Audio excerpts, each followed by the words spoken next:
Germán Torres, muy buenos días. Muy buenos días. Bueno, no sé si decirte enhorabuena, aplaudirte o no, bueno, luego lo decido, ¿te parece?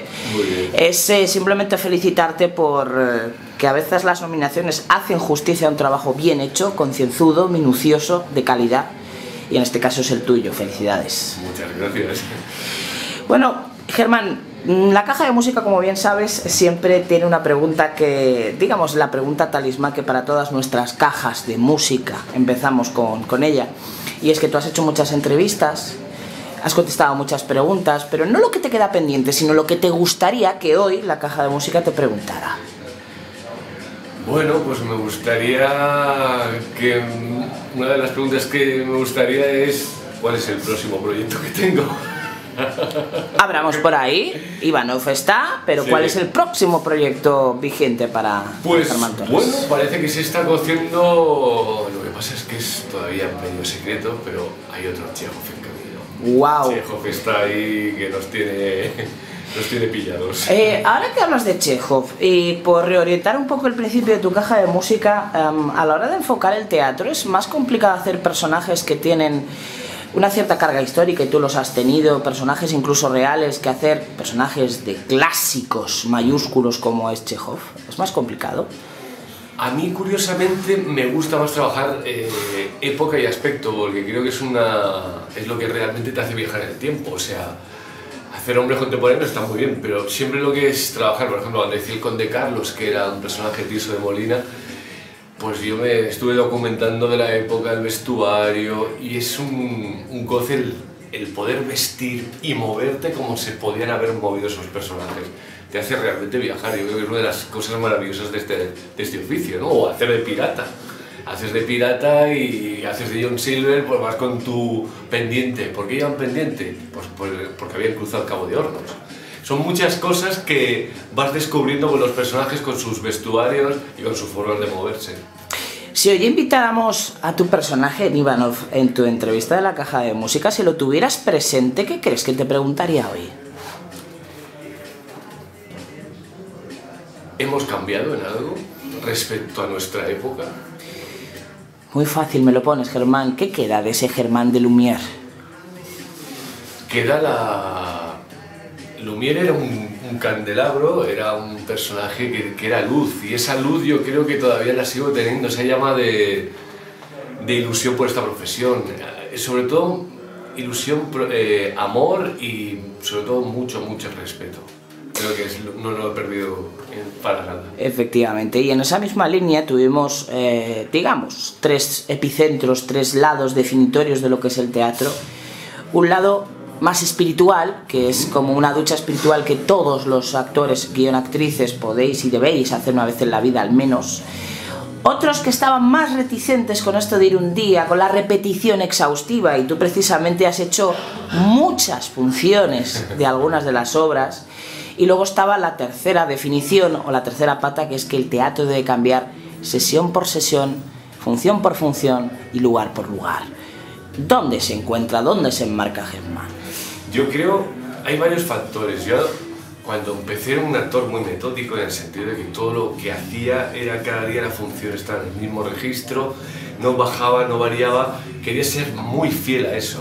Pero creo que eso a la larga es una contradicción, porque lo que te hace es entrar en monotonía y tal. Yo creo que cada día la función tiene que asombrarte, tienes que estar completamente libre.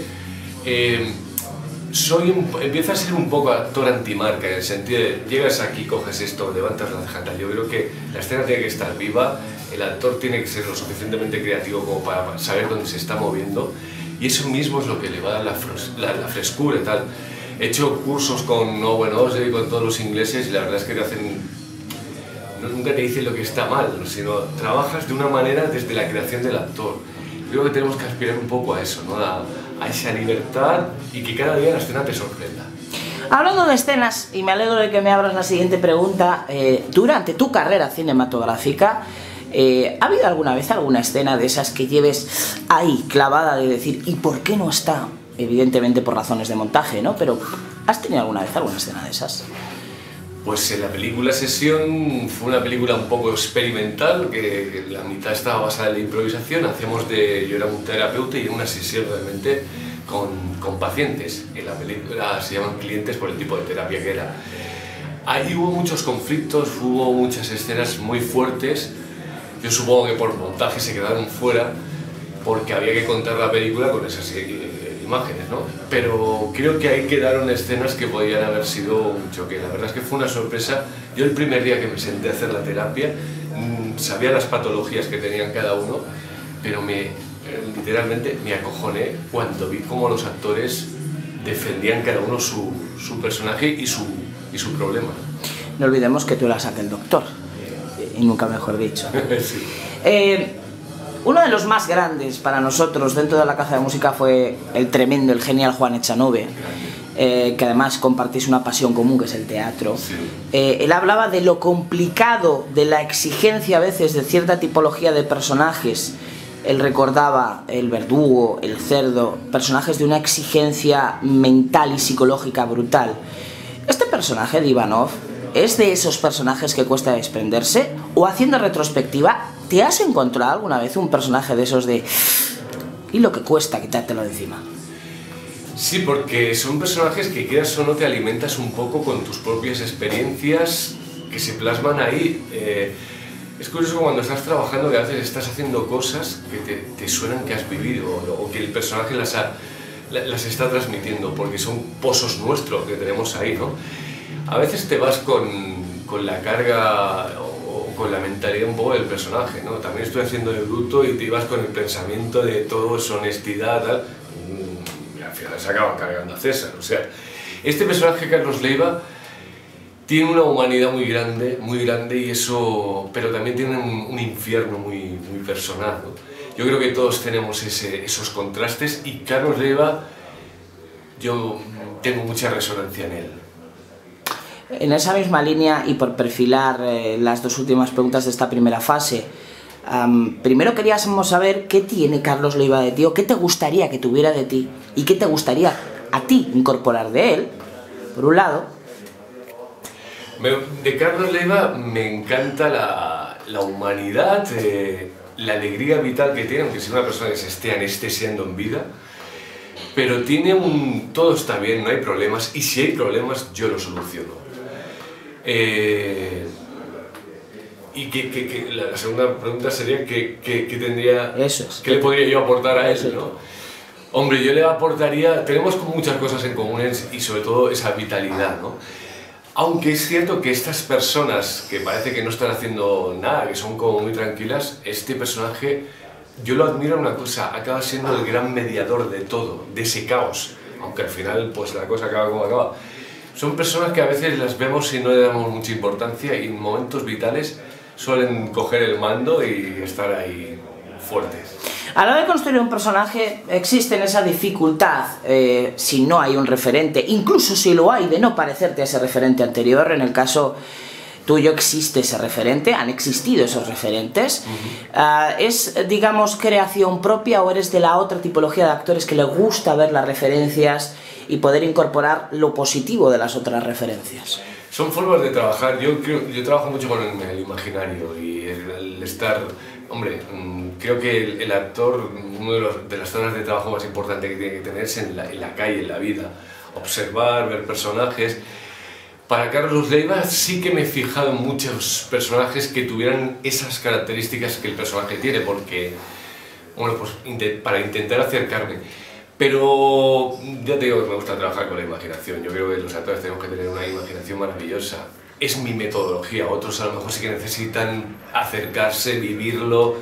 Yo creo que tengo imaginación bastante. Bueno, Germán, hay una cosa muy poderosa que destaca dentro de tu perfil y desarrollo profesional, independientemente de la calidad de tus trabajos, que eso está más que de sobra contrastado, es la preocupación casi minuciosa por tu formación.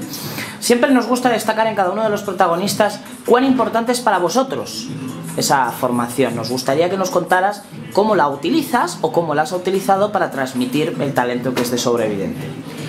Bueno, yo creo que uno de los aciertos, por así decirlo, es que no vengo de una formación oficial en una escuela 4 años tal, sino que me he ido formando en diferentes ámbitos.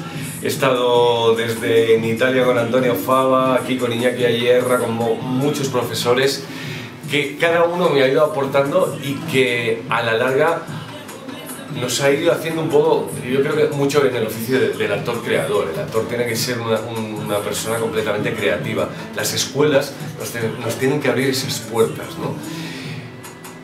El estar formado en diferentes disciplinas y con diferente profesorado, yo creo que me ha dado una concepción propia de por dónde tenía que tirar, porque no sigo una metodología exacta, sino que voy cogiendo de lo que más me ha interesado.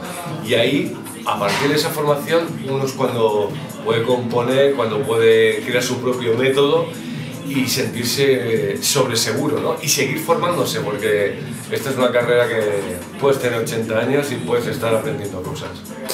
Germán, me gusta además estos sonidos de tu caja de música porque se demuestra que eres un actor más que de formación de alma, ¿no? De gen, que lo llevas, independientemente de cómo salga, pero está ahí. Hay dos grandes Fernandos que nos visitaron en la caja de música, Fernando Tejero y Fernando Guillén Hijo, Fernando Guillén Cuervo, que nos dejaron una definición preciosa de vuestro trabajo, que es, uno decía o dice que sois grandes mentirosos, en el sentido más cariñoso de la expresión, que convertís mentiras en grandes verdades, y otro dice que sois ficcionadores, poco prestidigitadores, que convertís ficción en realidad. ¿Cómo consideras, cómo defines, cómo sientes tu profesión de ser actor? Bueno, somos... metiéndonos en el contexto de los dos compañeros, podríamos decir que somos ilusionistas o somos medium, ¿no? De golpe nos transformamos y hacemos creer pues, que aquí hay un conejo y todo el mundo está viendo un conejo y es una mano. Es como un ilusionismo, ¿no? Es algo mágico y algo que hace transportar al público de una realidad, porque a veces estás actuando, no hay nada más y yo te digo, esto es una caña de pescar y ahí está la magia, que yo, con lo que yo te cuento, tú te crees que esto es una caña de pescar, es como un ilusionismo, ¿no? Estás viendo, ¿lo ves o no lo ves? ¿No? Es mágico. Orson Welles era muy de creer que esto es como un ilusionismo, ¿no? En esa misma línea, y espero no dejarme ninguna, Diego, deseos, sesión, hueles a fudrón, 24 centímetros de un españolito, talmos, noche de fiesta. Ese es, digamos, lo que dibuja tu perfil cinematográfico. De esas películas, ¿hay alguna vez que te hayan quitado alguna escena de esas por razones de montaje que recuerdes con especial cariño o pena de que, ay, ¿por qué no salió esta escena? ¿Recuerdas alguna? Bueno, pues la verdad es que no he tenido mucha experiencia de que me hayan quitado así una secuencia muy potente. Por montaje a lo mejor sí, en Sesión, pero Sesión fue una película un poco especial, porque nos basamos en la improvisación y ahí fueron muchas horas de rodaje, teníamos que simular que éramos una terapia, yo era el terapeuta y salió una experiencia maravillosa. Supongo que ahí había momentos, porque eran multicámaras y estábamos recogiendo los mejores momentos, y ahí seguramente se quedó algún plano, alguna secuencia que podía haber contado o no, pero yo creo que había unos conflictos realmente que eran impresionantes. En esa misma línea, en toda carrera profesional siempre hay personajes mal llamados episódicos o que no tienen el recorrido que a lo mejor se merecen. Si tuvieran o te dieran la oportunidad de escoger cualquiera de esos personajes que tuvieran una vida relativamente corta y hacerle más largo en el tiempo, ¿qué personaje hubiera elegido de su carrera, Germán? Pues así de los personajes... Había un inspector muy divertido en el síndrome de Ulises, que era un inspector Sánchez, ¿no? Sí, que era un pobre chapuzas que no se enteraba de nada. Y además justamente en el capítulo le toca su primer atraco, ¿no? La lía parda y sobre todo con los personajes que tenían allí en ese barrio, que eran para echarlos de comer aparte. Yo creo que era un personaje que se podía haber sacado un desarrollo porque estaba bien escrito y tenía su gracia, ¿no? Que se podía haber desarrollado. ¿Te has sorprendido alguna vez en la vida real utilizando expresiones, frases, gestos, yo qué sé, palabras de los personajes que has hecho en la ficción? Continuamente, y sobre todo cuando estás haciendo una función, te vienen sin darte cuenta muchas frases de la obra y todo lo vas asociando. Vas en el metro y oyes, hola, buenos días, ¿cómo estás?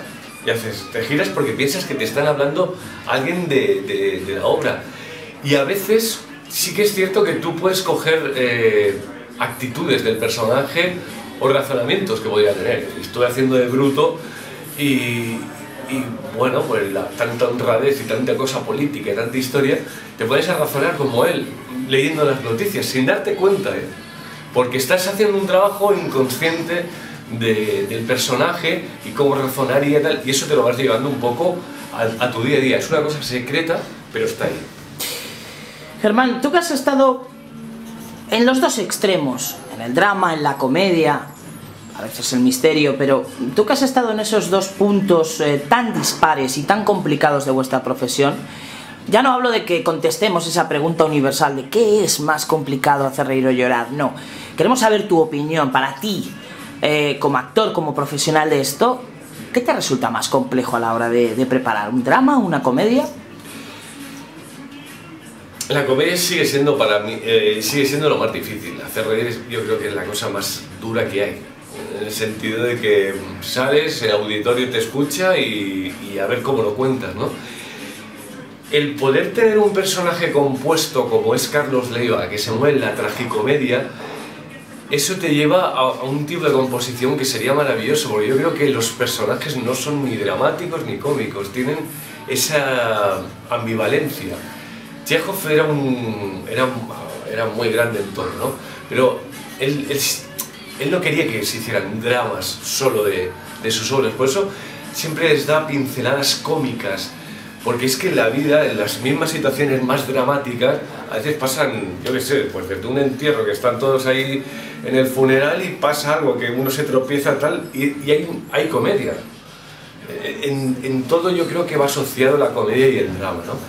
Creo que tendríamos que aprender a componer un poco con esa ambivalencia, ¿no? Pero sí, la comedia como formato es lo más difícil.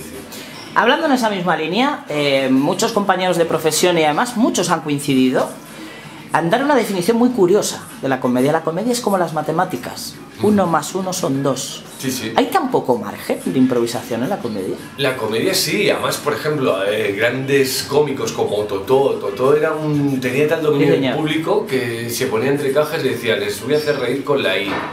Salía y empezaba el público, ahora le voy a hacer reír con la O. Y acababa, o sea, tenía un dominio completamente de la matemática. Eduardo de Filippo también, y grandes cómicos de aquí de España, saben, hay una fórmula, y esa fórmula, si la sabes, bueno, pues tienes el Nobel de la comedia. De la comedia, sí, es una matemática. Tienes que tener algo especial, o sea, yo creo que no todo el mundo está capacitado para una comedia, ¿no? Por ejemplo, los tempos de Gila. Gila era un monologuista, pero tenía un tempo súper lento, tal, de composición, que parecía que no estaba haciendo nada, pero está contando un drama tan bestia que eso es lo que nos lleva produciendo la risa, ¿no? O sea, sí que hay una matemática y sí que la comedia requiere de eso, de fórmulas. En esa formulación, como toda buena fórmula, puede tener una contrafórmula. Me explico. Estás en esta maravillosa obra de Chekhov. Yo lo que quería era que nos transmitieses la sensación que hemos hablado antes de que cada obra, cada sesión es una diferente. ¿Se nota tanto arriba de las tablas la diferencia entre públicos, entre horas, entre ciudades incluso, que cada uno tiene una reacción en un punto diferente? ¿Se llega a notar tanto? Claro, si nosotros, cada función, nuestro cuerpo y nuestro estado es diferente, todo lo percibimos también diferente. Aquí donde estamos trabajando ahora, en la Casa de la Portera, que es un espacio, yo creo que es un ring, porque tienes 26 personas alrededor, es como las cocinas japonesas que se cocina todo y tú lo ves cómo se está haciendo, ¿no? Ahí tienes ojos en cualquier parte, con lo cual no te permite ninguna margen de mentir. Entonces, ¿qué pasa? Aquí el público también es parte importante de la función y depende de cómo está afectando la función al público, nosotros también nos vemos afectados. Notas respiraciones, lágrimas en los ojos, risas, carcajadas. No es una función de que interactuemos con el público y lo saquemos, sino que el mismo texto de Chekhov provoca una explosión muy bestia en el público.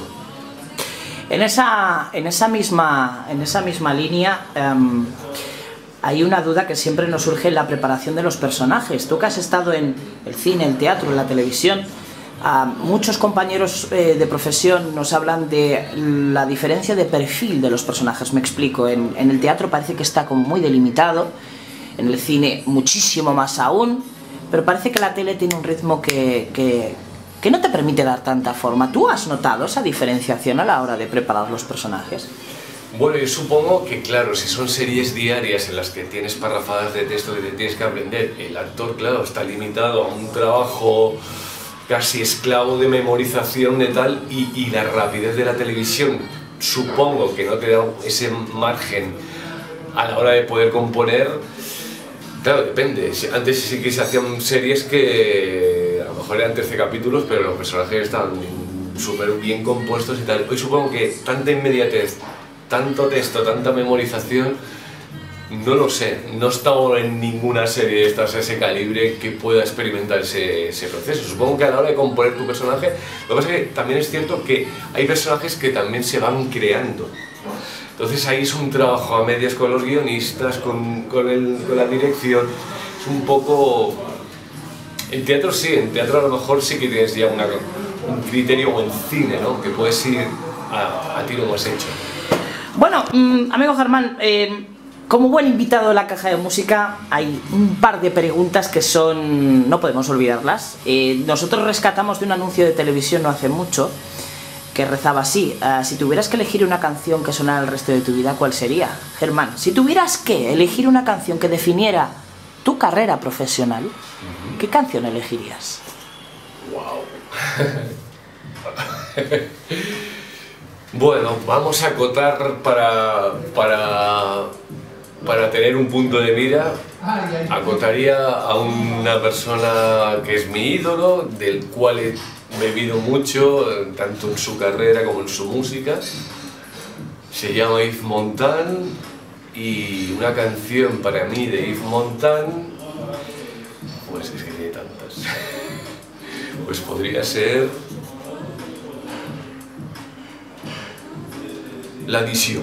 Es un poema de Jacques Prévert, y l'addition quiere decir las cuentas, ¿no? Las cuentas que tenemos en esta vida. Es una canción que definiría muchas cosas en mi estado, en lo que nos está pasando y en un poco de cómo somos. Germán, ahora que hablas precisamente de eso, hemos hablado últimamente con compañeros tuyos de profesión que nos han revelado que muchas veces para meterse en esa situación antes de salir al escenario, al set o al rodaje, utilizan la música. ¿Tú tienes algún tipo de ritual para la hora de centrarte, mentalizarte y salir al escenario? La música te puede ayudar para buscar estados, yo que sé, si tienes que llorar o tal. En el mundo de llorar cada uno se lo busca, como son técnicas que cada uno tiene, pues como se lo trabaja y tal. Yo la concentración la tengo, por ejemplo, me gusta llegar siempre pronto al teatro, una hora antes, porque el hecho de estar allí ya me sitúa, te vas mirando al espejo, te vas construyendo, estás con los compañeros, hablas con los acomodadores, con el personal, estás en la familia, y eso ya te va situando, te saca del mundo exterior, ¿no? El mundo exterior vienes con todas las prisas, la ansiedad, todas las noticias que nos están llegando, y eso te hace aislarte. Y me conecto me gusta siempre estar antes de entrar en escena, solo estar un par de minutos antes viendo qué está pasando o simplemente escuchando. Ya me sitúa. En esa misma línea, vamos a ser claros, estamos aquí por una razón potentísima, nominado por la Unión de Actores por tu maravilloso trabajo, pero ¿qué tiene de especial vuestro Ivanov? Ya ha habido, hay otros preferentes, hay otros referentes. Sí. ¿Qué le hace especial a este Ivanov? Aquí voy a hablar, pues lo que lo hace especial es José Martret, el ideólogo de toda esta locura que ha sido la Casa de la Portera, que con menos de un año ha revolucionado muchas cosas. Yo conocía la obra porque la había trabajado con Ángel Gutiérrez, que era el director y ha sido del Teatro de Cámara de Chejov, gran maestro ruso, el cual me enseñó mucho sobre Chejov, vamos, prácticamente todo lo que sé sobre Chejov. Hicimos un trabajo sobre Ivanov, ¿no? Hicimos una cosa para rezar, Y nos pusimos a trabajar ahí y me asombró mucho ese personaje y esa obra. Cuando Martret, al cabo de 5 años, me sale con este proyecto y me habla de la obra, claro, a mí se me iluminaron los ojos, me decía, ¿por qué nadie la ha montado? Solo se había montado aquí en el año 84, que lo hizo Juan Diego, ¿no? Me asombró mucho que quisiera montar esta obra porque me parecía una virguería de texto. Y uno de los grandes aciertos es la dirección de Martret y el elenco maravilloso que tiene, partiendo del arranque y el personaje de Iván. Me parece un personaje de los más complejos que hay en el teatro, el cual cada día lo tengo ante mis ojos, el trabajo que hace Raúl Tejón, esa bajada de los infiernos que hace, ese Hamlet que construye, es impresionante.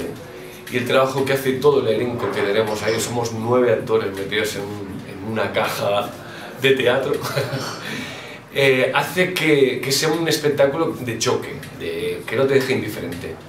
Porque Chekhov lo compuso con 24 años, lo escribió con 24 años y yo creo que ya en su mente tenía muchas cosas que contar. Y en esa misma línea, ahora que lo hemos mencionado varias veces durante tu entrevista, La Casa de la Portera, esa gran creación de la José Martret, nos gustaría utilizar el hashtag, ya que eres tuitero, el hashtag de la cultura no es un lujo. Sí. Nosotros añadimos siempre, no es un lujo, es una necesidad. Evidentemente no vamos a politizar la cultura, sino vamos a cuidarla. ¿Consideras que fórmulas como La Casa de la Portera, como tú bien has dicho, es una fórmula más recogida, más barata, más accesible, el microteatro por otro lado, el cortometraje por otro lado, ¿consideras que son fórmulas, no medios, fórmulas momentáneas para seguir acercando la cultura al público que por poder adquisitivo quizás no puede irse a un cine, a un teatro grande o una gran vía? ¿Consideras que es una buena fórmula? Son fórmulas dentro de la palabra crisis, como sabréis, que decir oportunidades. Entonces en las crisis, a mí me gusta mucho la frase que dice Martret, que él decía que estaban hartos de siempre escuchar no, y ellos querían hacer un sí. Por eso crea La Casa de la Portera para no tener rechazos a los proyectos, poder llevarlos y poder ejecutarlos, ¿no?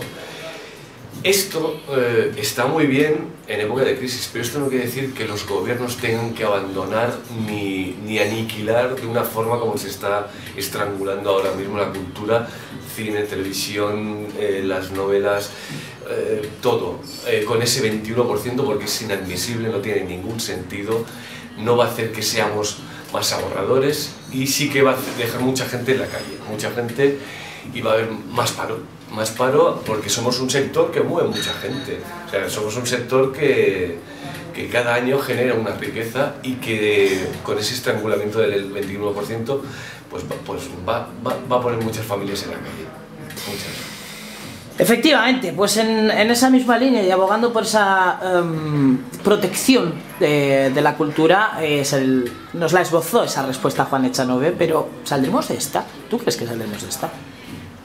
Es que habría que hacer un reseteo tan grande, o sea, tenemos que empezar de cero, porque esto es como una enfermedad ya terminal, se ha corrompido todo tanto y no pasa nada, no pasa nada.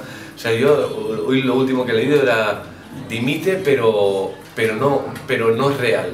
O sea, lo dejo pero vuelvo. Claro, es como, no pasa nada, hay tal podredumbre de todo y de todos que esto hay que resetearlo de una manera y empezar de no sé cómo hay que hacerlo, pero hay que hacerlo, porque no nos queda otra.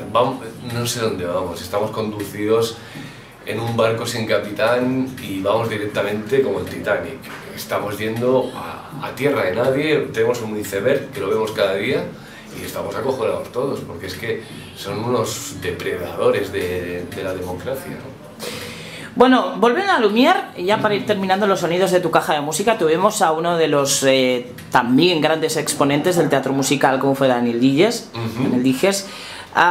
que nos dejaba una reflexión muy deportiva sobre vuestra profesión en el teatro musical. Decía que sois como triatletas, que tenéis que estar muy bien físicamente, muy bien vocalmente, vuestra técnica, vuestra calidad como actores también. ¿Consideras que es quizás del teatro la profesión más completa? o más exigente a lo mejor. Aquí en este país no sé por qué sigue habiendo como un pequeño recelo cuando dices que has hecho musicales o que eres de musicales. Parece que somos como de segunda. Yo digo, me considero porque, bueno, pues he estado formado y he trabajado en muchos montajes. Meyerhold era uno de los grandes teóricos y gran director de escena, que él decía que los actores de musicales son los más completos actores porque tienen todas las disciplinas en sí. Stanislavski, el gran Stanislavski, hizo musicales, hizo el Mikado, que yo he visto fotos de él que también se dedica al musical. Los grandes actores del teatro de Moscú, todos cantan y son grandes cantantes y grandes, saben moverse en escena. Tú ves, por ejemplo, a Barry del Mónaco interpretando al Payacho y era un grande cantante de ópera, pero que estaba interpretando porque se había formado con los rusos. El actor de musical requiere una fuerza escénica 2 veces más que en muchas ocasiones, porque tiene que cantar, tiene que mover una energía y tiene muchas veces que bailar. Y es un oficio muy duro, muy duro. Bueno, Germán, para ir terminando, tienes Twitter, si además nos seguimos, recordémoslo, es @GermiTorres. Efectivamente. Además, un Twitter que recomendamos seguir. Vamos a ser claros, si tuvieras que desde el 2013 mandarte un mensaje a aquel Germi Torres, aquel Germán que hacía Lumière en el año 99, ¿qué le dirías? ¿Qué te dirías desde el 2013? ¿Qué advertencia te darías desde el 2013? Que siga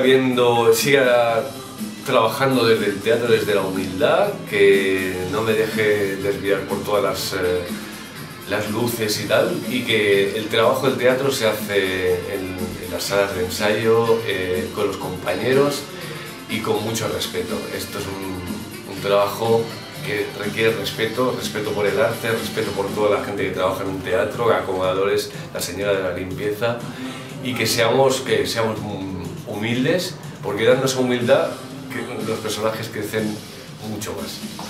Si tuvieras que elegir un lugar para perderte y otro para reencontrarte, ¿cuál elegirías? Un lugar para perderme, París. ¿Y para reencontrarte? Para reencontrarme, Barcelona. ¿Ves la tele, No. Germán Torres? No. Suponía esa respuesta. No. Bueno, tú ya lo has vivido, la caja de música pretende transmitir la esencia personal y profesional de cada uno de vosotros.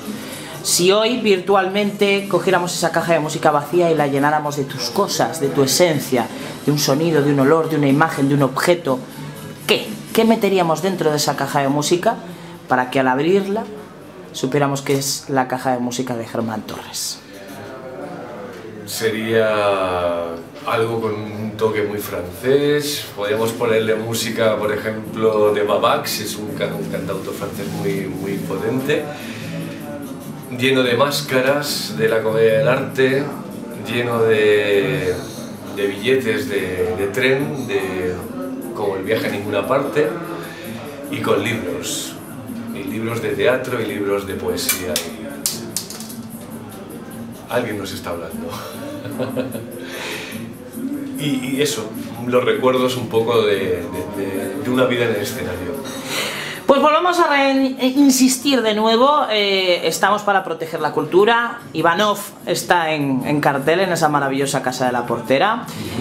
Vamos a hacer un eslogan con 140 caracteres, que nada más que salgamos de aquí tuitearemos por qué ir a ver Ivanov. Es teatro de emoción comprimido en 2 horas para 26 espectadores que no saldrán indiferentes. Eso es hacer un tuit y lo demás son tonterías, ¿sabes, Germán? Bueno, pues último sonido de tu caja de música. Has hecho entrevistas, has hecho muchas entrevistas, hoy una más, especialmente tras tu nominación por la Unión de Actores. Has contestado 40 preguntas hoy. ¿Nos hemos dejado algo pendiente por preguntarte, Germán? ¿O hemos hecho un buen acercamiento de tu perfil personal y profesional? Estoy encantado, sobre todo porque se han tocado los palos, sobre todo la crisis en la cultura, que yo creo que es lo que más ahora nos puede estar preocupando a todos, la crisis de este país, de este planeta. Hemos hablado de mi carrera, de todo lo que hemos ido haciendo a lo largo de estos años y bueno, es me he dado cuenta un poco de todo lo que he hecho gracias a hablar con vosotros. Germán, pues simplemente permítenos poner el epílogo, ojalá que esta sea la primera de muchas, da igual, con premio sin él, te sigan dando la oportunidad de soñar personajes, de vivir historias, vivencias, que a lo mejor no son tuyas, pero forman parte de ti, Claro. porque los que están debajo, los que están en la platea, hacen de esas historias sus sueños. Así que bienvenido a la gran familia de la Caja de Música, mucha suerte, una nominación merecidísima, y estoy seguro que será no la primera, sino la primera de muchas. Muchas gracias y viva el teatro. Muchas felicidades a Caja de Música por estos 2 años y que sean miles de años llenándonos de música, de entrevistas y de pasión por la cultura, el teatro, por la cultura en general. Muchas gracias y felicidades.